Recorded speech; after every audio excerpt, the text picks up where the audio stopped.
campeonato do São Paulo é conquistar uma vaga para a Libertadores do ano que vem. E nesta terça-feira, o São Paulo Futebol Clube abriu parte da atividade do treino do técnico Hernan Crespo para a imprensa, algo que não acontecia há muito tempo. A gente pode acompanhar aqui um pouquinho do treino, o técnico Hernan Crespo ali dando instruções aos jogadores. E agora tem um pouquinho de bola rolando, um treino tático aqui, rolando no CT da Barra Funda, algo que a imprensa não vem acompanhando há muito tempo. O tricolor que se prepara para enfrentar o Grêmio pela 28ª rodada do Campeonato Brasileiro. Para esse jogo, o técnico Crespo poderá contar com o Tapia e também o Ferrarese, que retornaram de suas seleções, mas não conta com o retorno do Bobadilla, que ainda está com a seleção do Paraguai na Ásia. Para o jogo com o Grêmio, o técnico argentino também conta com Rigoni, que volta de suspensão, mas terá como desfalque o volante Pablo Maia, suspenso com o 3º cartão amarelo. Quem também está fora é o meia Oscar, com lesão muscular da panturrilha esquerda, sofrida no treino do último sábado. E o presidente Júlio Casares concedeu entrevista coletiva e foi questionado justamente sobre o Oscar e também sobre as lesões do São Paulo na temporada de 2025. O fato dele se contundir está dentro de um panorama esportivo de que outros jogadores também têm essa mesma intercorrência, em razão de vários jogos, de gramados diferentes, etc. O que nós esperamos que ele esteja no nosso elenco, recuperando e logo possa trazer as alegrias com o objetivo que foi contratado. No São Paulo aconteceram coisas, como você disse, atípicas, né? Você tem uma trombose no Luiz Gustavo, você tem o Lucas, que nunca tinha se machucado, machucou, o Oscar, que foi uma infelicidade, você tem 3 centroavantes com LCA, ligamento cruzado anterior, sem contar outras corriqueiras que deixou o Arboleda fora, etc. Eu acredito que é um conjunto de excesso de jogos, gramados ruins e gramados diferentes. O presidente Júlio Casares não entrou em detalhes sobre a questão do Gustavo Santana, que é um jogador do Sub-20. Ele pertence ao Cuiabá, está emprestado ao São Paulo e o clube mato-grossense cobra uma multa de R$1 milhão pela utilização do atleta contra o Cuiabá no Brasileirão Sub-20. Mas o que o presidente falou foi sobre a polêmica arbitragem no clássico com o Palmeiras e deu até a sugestão de que os árbitros possam dar entrevista após as partidas. Porque o árbitro não pode atender de uma forma regulamentada a imprensa com 4 ou 5 perguntas e ponto final. Ele também tem que colocar a cara para bater, como a gente chama, porque senão fica fácil. Eu erro, peço desculpa, a federação pediu desculpa aí para mim quando teve na semifinal do Paulista aquele pênalti vergonhoso. Meus pontos voltaram, eu podia ter sido campeão. E o São Paulo será julgado pelo Superior Tribunal de Justiça Desportiva, o STJD, por cantos homofóbicos entoados pela torcida no clássico com o Corinthians em julho deste ano. O tricolor que volta a campo pelo Brasileirão na próxima quinta-feira contra o Grêmio, buscando, como o presidente disse, a prioridade nesse restante de temporada, uma vaga da Libertadores de 2026. Trauma da Libertadores, tem lá, sempre tem, né, Bueno? A gente que conhece o São Paulo, talvez seja o clube pós-eliminação da Libertadores que mais chacoalha. Desde 94, desde o Palinho. Tem sempre lá alguém eleito, tal, e demora um pouco para cicatrizar, mais do que outros clubes. Dessa vez teve lá o protesto do Ceará, foi horrível contra o Ceará, perdeu o jogo. Mas o jogo seguinte contra o Fortaleza foi um jogo muito digno. Aliás, foi um jogo completamente digno. O jogador a menos, arbitragem polêmica, sem zagueiro, ganha o jogo. E o Fortaleza está ganhando os joguinhos dele aí. Não é simples ganhar do Fortaleza lá. Aliás, o São Paulo não tinha vencido o Fortaleza com o Vojvoda, ganhou. E contra o Palmeiras, o São Paulo fez 70 minutos muito bem feitos. Muito bem feitos. Foi o escândalo que a gente viu. E teve né? Agora, é mérito do Crespo e dos jogadores. A direção, o Casares, os caras largaram, né? Então não adianta ele falar, é importante para a Libertadores se o clube não se mobiliza para isso, né? E aí eu acho que, para juntar a sua pergunta com um pouco que o Bueno falou do Oscar, para mim ficou claro que o Oscar não está em plano nenhum, antes mesmo da lesão na panturrilha, quando? Morumbi, clássico, 2-0 a favor, 20 do segundo tempo, você perde um jogador da posição dele e entra o Rodriguinho e não entra ele. Aí, cara, se um jogador com a experiência e rodagem que ele tem não tem condição, segundo o treinador, de entrar no jogo para administrar o jogo com 2-0 a favor, entra o Rodriguinho, aí, o Crespo não vai, para mim, o Crespo não vai botar o Oscar nunca. Se ele ficar no ano que vem os dois, ele não vai botar nunca. Não é um jogador que ele... O São Paulo não vai pra Libertadores, você não pode ficar com o Oscar. A conta Pois não, é, não fecha. a conta não fecha. O orçamento do São Paulo pro ano que vem cai assustadoramente. E Mas você tem que contar com a boa vontade do jogador e do seu empresário para aceitar uma rescisão, porque não vai parecer ninguém interessado num jogador como o Oscar nessa condição. eu nem sei se ele tá muito afim, ele nunca pareceu um cara tão competitivo, né? E tem, né, Alex, tem a diferença, assim, que de perfil, ele sempre, exato, como o Bueno falou, assim, o Lucas tá machucado, o Caleri tá machucado, o Luiz Gustavo fica em bolinha, os caras estão todo dia nos jogos.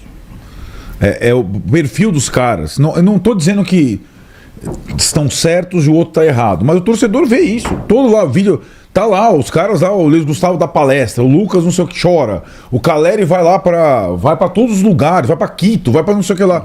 O Oscar não tem esse envolvimento, nunca teve. Não.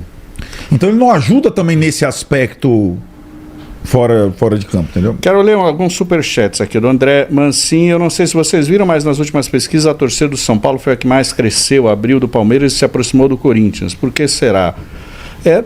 Tem várias pesquisas com resultados assim que às vezes variam, né? Dizem que o Palmeiras está na frente do São Paulo, outra que o São Paulo está na frente. Mas é uma novidade, qual pesquisa, né? Você se refere, André? Mas evidentemente você tem nos períodos difíceis um fenômeno de crescimento de torcidas. Eu sinto, o Real Parque hoje é um bairro de classe média alta, onde eu comecei a jogar bola na Várzea. Ali era periferia, perto do Morumbi, mas periferia. Ali basicamente era reduto de São Paulinos e corintianos.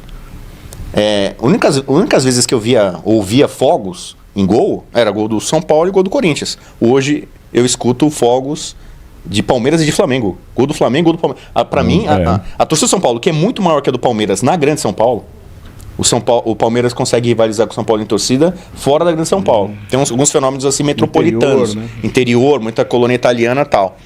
Mas eu percebo periferia.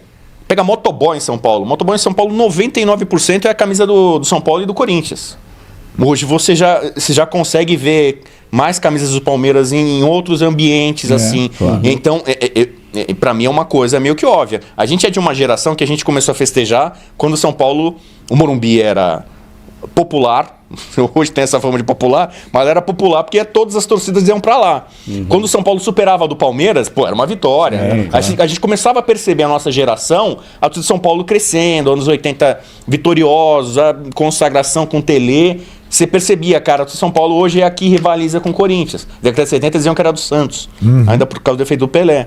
E hoje eu percebo crescimento. Isso é algo preocupante, né? O próprio Casares, a turma do marketing ali, achava que o São Paulo ia pegar o Corinthians e hoje a realidade é não ser ultrapassado de fato pelo Palmeiras. Sem dúvida. Yuri Silva também mandou superchat. Obrigado, não sei o que penso, mas eu vi com negatividade o superávit. Como São Paulo com FDIC e 200 milhões de vendas de jogadores, teve apenas redução de 50 milhões de dívida bancária e 20 milhões de superávit.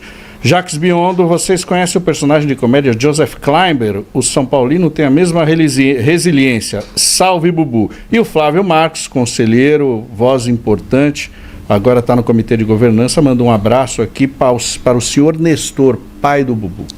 Senhor Nestor. Não sei se vocês fazem perguntas quem é o maior São Paulino. Você acha que o Muricy Ramalho é o maior São Paulino do mundo? Vivo, é o maior São Paulino vivo. Pra mim não é. Pai. Meu pai. Seu pai. Meu seu pai. Nestor. Seu Nestor é uma figuraça aí. São Paulino muito raiz. Pro jogo de quinta-feira, o Lucas tem condição de ser titular? Porque é o seguinte, isso aí, esse jogador vai voltar a jogar o que ele pode? Você tá na tua frente aqui hoje, jogando. Vamos escolher um cara, Lucas ou Tapia? Tapia. Óbvio. Não tem discussão, gente. Não tem mais. Nós estamos acabando. Ele não vai jogar mais, porque ele não sente mais dor, né? Vai entrar. Parece que não sente mais dor. E aí?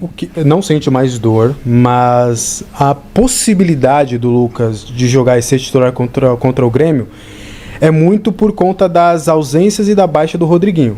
O Rodriguinho vem mal depois desse gol que ele basicamente entregou a bola para o Palmeiras, então ele vem mal e o São Paulo vai sem Bobadilla e Pablo Maia, né? O Pablo Maia tá suspenso, o Bobadilla tá na seleção, e aí acho que eu acho difícil ele ir com 3 volantes, até porque não tem, o Luiz Gustavo, eu tô achando que o Luiz Gustavo vai. Será que vai de Luiz volante? Gustavo, Alisson e Marcos Antônio? Jogou muito bem contra o Fortaleza. Acho que vai ser isso aí. Pode ser uma possibilidade, mas aí, sem esses dois volantes e o Rodriguinho mal, você pode abrir ali para Marcos Antônio, Alisson, Lucas, Tap e Luciano. Mas fora de casa, contra o Grêmio, você vai jogar com esses caras, o Lucas não inteiro. Então é difícil, cara, é difícil. Clinicamente o Lucas tá bem. Mas visivelmente, né, todas as vezes que a gente viu o Lucas, infelizmente, dava para ver que tava faltando algo, que ele tava totalmente fora de órbita. Então acho que o Lucas dá para contar esse ano ainda, mas... E aí entra, né, Alex, um pouco o que o Bueno falou. Uma negociação infrutífera, digamos assim. O que você achou do início e agora, depois de 10 meses de Oscar no São Paulo, né, o retorno? A primeira parte é mais complicada. Eu fiquei em dúvida. Assim, quando é que você fala que um jogador deu certo, que foi reforço, você só dá para saber com o andar da carruagem. Certo. Então o andar da carruagem, para mim, já é definitivo a contratação. Eu podia falar, não se pagou, porque, segundo o Casares, um pouco menos da metade do salário dele é pago. Controvérsia. Com quase tudo é falta de transparência. O Galopo, quem pagou o Galopo, que é a maior contratação da história do São Paulo, e pagou tudo, é um rolo, mas tá bom, né? Essa é a gestão Casares. Então, assim, no começo, eu já tinha um pé atrás por conta da situação financeira do São Paulo. São Paulo não é um clube que tá num ponto de... Sabe, contratou o Leone da década de 40, traz o Zizinho, Pedro Rocha, Gerson, o Raí, São Paulo de gente massa. Não tá nessa fase pra dar esse salto, esse pulo, sabe? Então, menos. O Daniel Alves já foi uma experiência que no começo parecia legal e depois se mostrou uma furada. Então, não aprendeu com isso. Então, os caras... você vai com patrocínio e tal, não sei o quê... que aparentemente agora melhorou um pouquinho, né? O que São Paulo recebe do seu patrocinador master. Mas para mim, aí tem um pouco de, talvez, fatalidade, né? Como tem fatalidade no DM de São Paulo, né? Eu também torço para os 49ers, São Francisco 49ers. Tem coisa desse tipo? Não, é igual. O 49ers perdeu mais um... Lesões estranhas. Não, compara o DM do São Paulo, o único clube do mundo... que é comparável ao DM do São Paulo, é o São Francisco 49ers. Só que o futebol americano é um jogo que tem impacto pra caramba, né? Os caras se arrebentam, não é à toa que tem capacete. É o único DM do mundo, não tem o DM de clube que é tão cheio, que é tão pouco transparente. Com LCA. Cara, então assim, teve azar, São Paulo com algumas lesões, mas também é algo que precisava ser revisto, reestruturado. E o caso do Oscar, ele não teve LCA, tem coisa muscular, como é agora, né? Não teve teve um choque que, não sei, mas assim, deveria ser tratado de uma outra forma, como o Lucas, o tratamento conservador lá atrás, em março, numa lesão, ele chega na reta final da temporada na Libertadores sem condição, acho que a coisa não foi bem conduzida. Então, assim, o Oscar também não tá no melhor clube no momento para se recuperar, para ter sucesso, para ficar bem fisicamente. Embora o Casares tenha dito que investiu, que hoje o São Paulo não está atrás de ninguém em estrutura, em profissionais. Então, para mim, já foi mais uma derrota. Com um teor de infelicidade, que é lesão, mas quando você contrata o jogador... Eu poderia falar aqui de rival.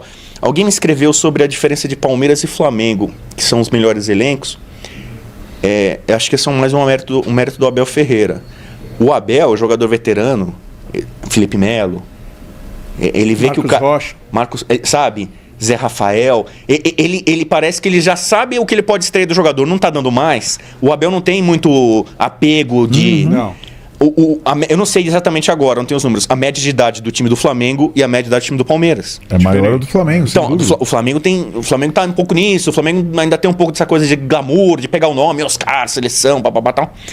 E o São Paulo não tá nesse patamar de Flamengo para dar um tiro desse. Então, o São Paulo, talvez, com dinheiro que paga para Oscar, e não é pouco, é o maior salário do elenco, poderia e deveria ter feito coisa melhor com isso. Então também eu não achei positivo. Hoje é fácil falar, né? Porque ele não entregou, mal jogou e tal. Teve alguns lampejos no Majestoso ali contra o Corinthians. No Paulista. Parecia... eu queria ouvir de vocês se estão esperançosos e confiantes que é possível São Paulo jogar uma pré-Libertadores em 2026. Não. Sul-Americana, então. É isso que vai sobrar. Que é horrível, né? Não, porque ninguém está trabalhando para isso, só o Crespo e os jogadores. Nenhuma pessoa do São Paulo está trabalhando pela Libertadores. Zero.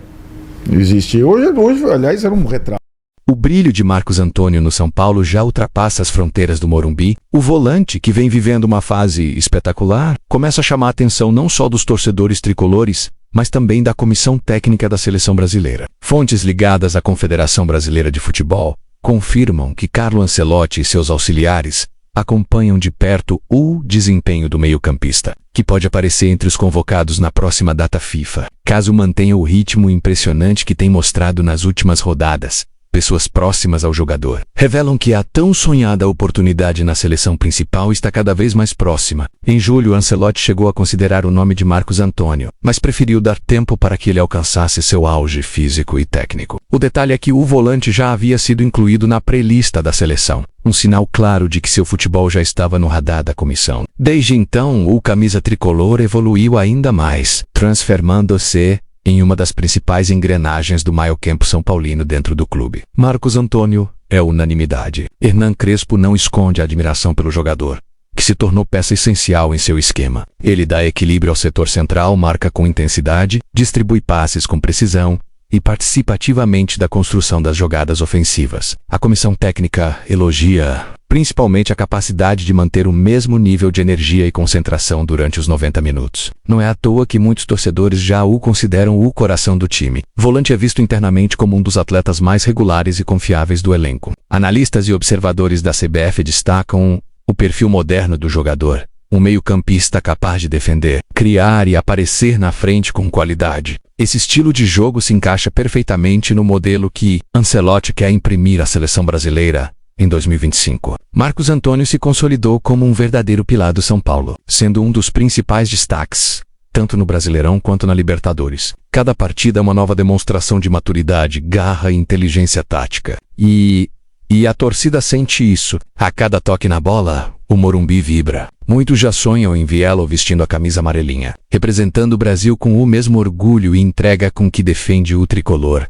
Com a próxima convocação se aproximando, os olhos da CBF-DV continuam voltados para o Morumbi. Se mantiver esse nível de atuação, Marcos Antônio tem tudo para ser chamado por Ancelotti e realizar o sonho de defender a seleção. Nas últimas semanas, representantes da comissão técnica da seleção estiveram nas arquibancadas acompanhando de perto o desempenho do volante. E o que viram foi mais uma exibição de alto nível, com personalidade e domínio de jogo.